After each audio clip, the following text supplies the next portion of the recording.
access.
This special edition of WeatherScope is sponsored by Oldsmobile and your local Oldsmobile retailers. This is a special edition of WeatherScope. Good morning, everyone. We have a situation that's gone from bad to serious for a couple of different reasons. One, of course, has been the snow in the mountains of West Virginia, North Carolina, and Tennessee, but another one developing along the coast now with some very strong winds in the Delmarva Peninsula. Let's show you first what this storm is located. The track to the northeast along the coast yesterday is just off the Delmarva, and we have some very strong winds to the north of this. That's wrapping moisture into the mountains for snow. Wind speeds have been clocked at 40 miles an hour along the coast, and we're getting some gusts to 55 miles per hour as reported in Wildwood, New Jersey, and 40 miles per hour as close as Millville, New Jersey. We're going to take you to the Delmarva Peninsula in just a moment. First, I want to show you this WSI precipitation estimate as of this morning. Notice the darker green indicating anywhere from 1.5 to 2 inches of rain, and that's what we're seeing now in Delaware, around New Jersey, and the Maryland coastline. And this is continuing to be a pretty bad state of affairs. Now, out to the west, we've got some very serious snow amounts, too. We have a new total in, this one from Beech Mountain in Avery County, North Carolina, which is in the northwest part of the state. That's going to be right at the top of the list with 40 inches of snow. And next one down is Flat Top, West Virginia, 30 inches. Down to Asheville, North Carolina, which has gotten 12, although the area has even seen some more. Once again, the storm system just off the Delmarva Peninsula. Very strong winds and very heavy rain are occurring in this area now. Very heavy snow in the mountains of West Virginia. Now, also notice here we do have gale warnings posted for the coast. Let's go back to that video now. I think that was my fault there. Hayward County, North Carolina. Cars are stranded. They've been stranded on Interstate 40 all night long, over 24 hours in some cases, a 40-mile-long backup. And Interstate 40 is closed from Asheville to the Tennessee border. This is also what it looks like if you were to look at some of the road conditions up in Beckley, West Virginia, and around the Roanoke area. Interstate 81, Interstate 40, you name your artery, you have some major problems in the mountains. But there are also problems in the valley areas. In the Delmarva Peninsula around Maryland, we now have flash flood warnings in some cases, wind advisories in Maryland for Somerset, inland, Worcester, Maryland beaches, including Ocean City. Winds are expected to get up to 50 to 70 miles per hour. That could mean some trees and power lines down, also coastal flooding. We're going to take you there now to talk with Alexander Pila, who's Operations Director, Metro Traffic at the Delmarva in Lewes, Delaware. I hope I'm pronouncing that right. Good morning, Alexander. Can you give us an update on the situation? Yes, thank you, Marshall. Well, we can't really say that this weather took us by surprise, but then again, can you really prepare for a situation like this? Our Weather Channel affiliate, WSBL B98, reports that we've had up to 1.5 to 2 inches of rain already. And this has been a long time since we've had major roadways shut down because of the flooding. In Sussex County, which is the southernmost county in Delaware, Delaware State Police have basically closed Route 1 from Dewey Beach down to Fenwick Island. Fenwick Island is the town that's right at the Maryland state line. Now, it's not as if the entire roadway's been flooded out, but enough sections of Route 1, which is the coastal route, have been flooded out to prevent safe thoroughfare north or southbound. The eastbound routes to the shore, also affected by the rains. Route 26 is closed in the Bethany Beach area within Bethany Beach city limits.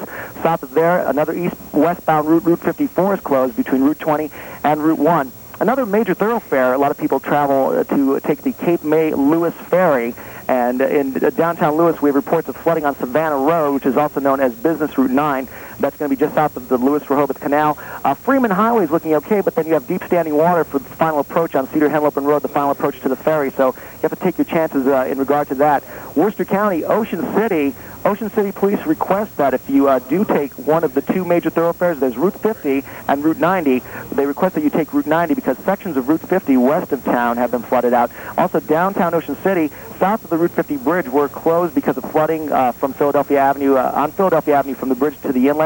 St. Louis Avenue, which is like the Bayside north-south route, is closed south of 12th Street.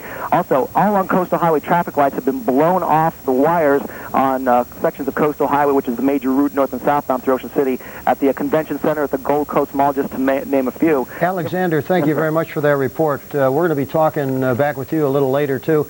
It looks like conditions are still going to deteriorate a little bit more. We do have a coastal flood advisory from Sandy Hook south right along the coast to Ocracoke inland, and we have precipitation the way of a mixed form as far north as Lancaster, Pennsylvania, with some freezing rain. There's been some sleet in Johnstown. To the north, we have some very dry air, difficult for the moisture to penetrate. But again, where we just talked with Alexander, there are some major problems with some of the thoroughfares, especially near the coast in the northeastern part of the country. There are also flood warnings that have been issued now for northwestern Virginia, west central Virginia, and west central Virginia around Rockbridge County.